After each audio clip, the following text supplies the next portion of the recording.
I am pleasantly exhausted at what went down today at the Vans Pipe Masters. We had 7 hours of surfing, some legendary tube rides, Kona winds that may have been sent by the devil, sickening wipeouts. Here's what it looks like, 40 seconds compressed of true resilience and commitment. Hey, all that pipe. Oh, come on!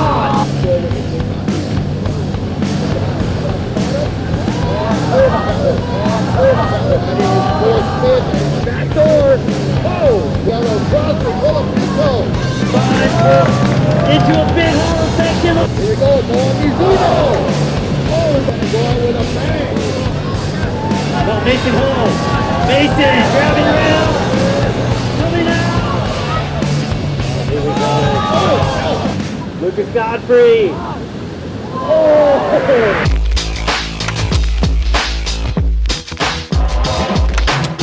All right, so where do we begin?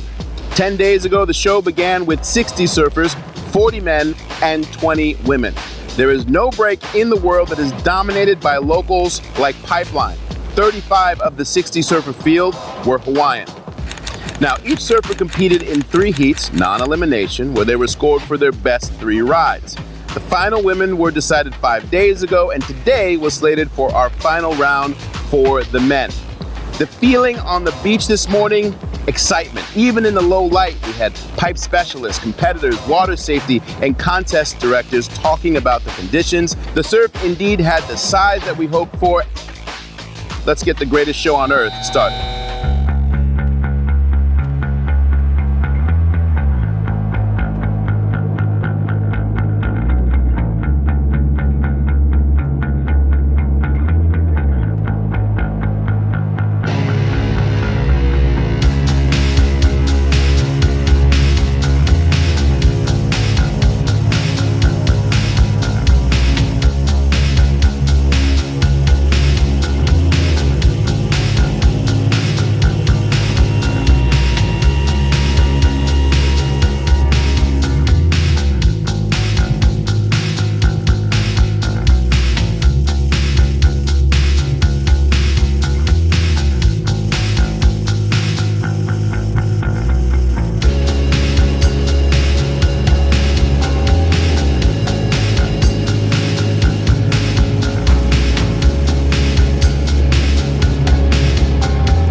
On the men's side, the third and final round started with Ivan and Nate Florence in first and second, with Billy Kemper in third and Al Cleland Jr. in fourth.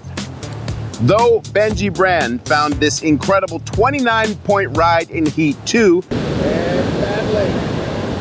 Up and riding, Benji Brand. Down the line speed and the barrel disappears. Let's go! a single score was not enough for him to challenge the finalists. In that same heat, however, young Legend Chandler, the youngest surfer in the draw in his first ever Pipe Masters, found a few scores on a surfboard that he borrowed from his mentor, Billy Kemper. Standing triumphant after his second tube ride, Legend jumped himself all the way into first place, knocking Al off the leaderboard. Yeah, I just wanted to get in that top 4, and I guess we got in there, so I'm just psyched to be in there. I borrowed this 610 Billy board, and it feels good. First time riding it, it worked, and yeah, we're psyching.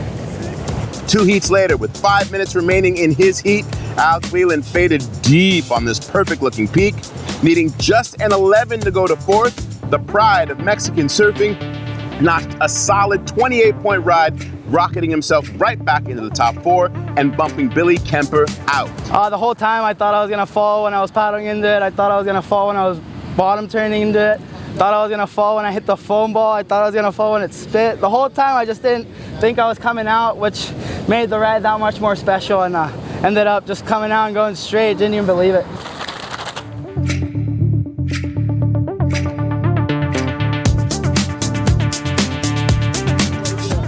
Here we go, Cole Smith. Keep that pipeline.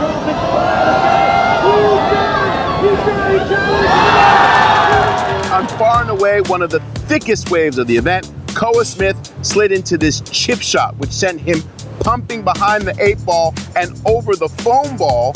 The beach exploded. Koa comes out of the garage door with this 30-point perfect ride. I just kept rolling the dice, and then that one came in. I was like, oh shit. Like, there's a little bit of a chip shot, but like a big double up.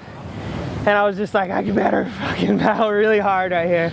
And I made the drop and I saw it and I was just like, oh my God. And I was like, such a big barrel. And I was like, please let me out. And it just perfectly let me out. So he backed that up with a proper 25-point barrel, playful in comparison, which put himself first on the leaderboard, then bumping Nathan Florence out of the top 4.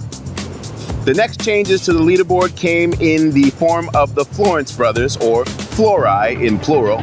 11 minutes in, the youngest Florence brother started the scoring, still in 4th place, with a 16-point ride. Next, it was Nathan's turn, dragging himself through this puffing pipe bowl, gathering 22 points and jumping past brother Ivan into the top 4. Not to be outdone, Ivan, the goofy footer, immediately followed, fading hard on this left before once again standing tall. 24 points more for Ivan, and he jumps into 3rd, Nathan following behind in 4th, knocking out legend Chandler. Following the Flori, Bear and Mamiya navigated some backside tubes. All right, here we go. This is Makana Pang driving through. Makana Pang got blown into the channel, and Kauli Vas went switch. Yes, he went switch. However, not one of them was able to accumulate enough points to challenge the top 4. On the women's side, how did we get here? Well, it all started on the night of the heat draw, where the surfers chose their matchups. We had 20 women in 5 heats.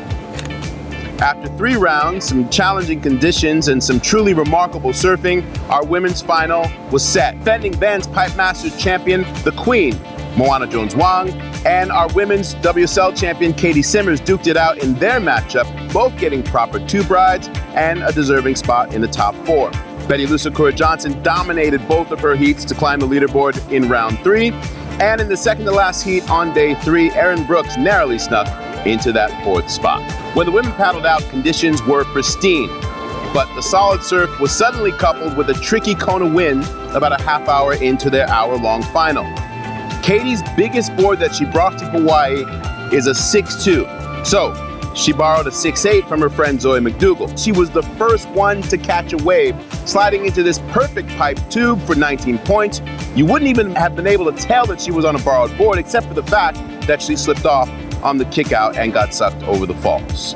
Then about halfway through the hour-long final, Erin Brooks turns around and flips underneath this mean-looking ledge, confidently making the drop and casually placing her 4-foot frame into a triple overhead closeout.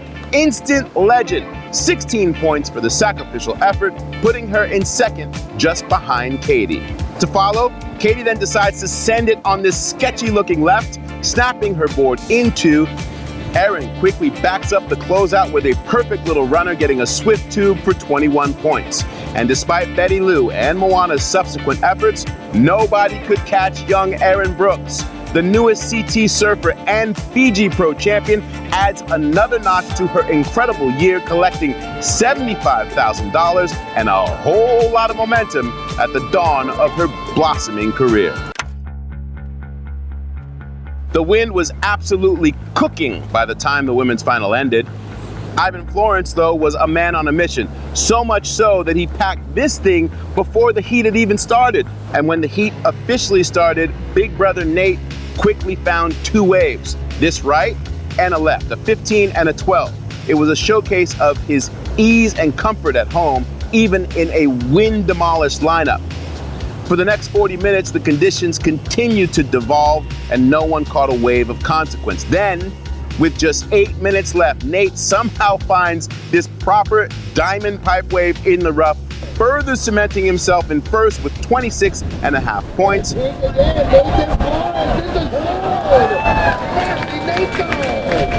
And as the clock counted down, the beach began chanting, and Nate's family and friends all gathered at the base of the pipe stairs. You could feel the energy here, and as you'd expected, his brothers cheered him up the beach.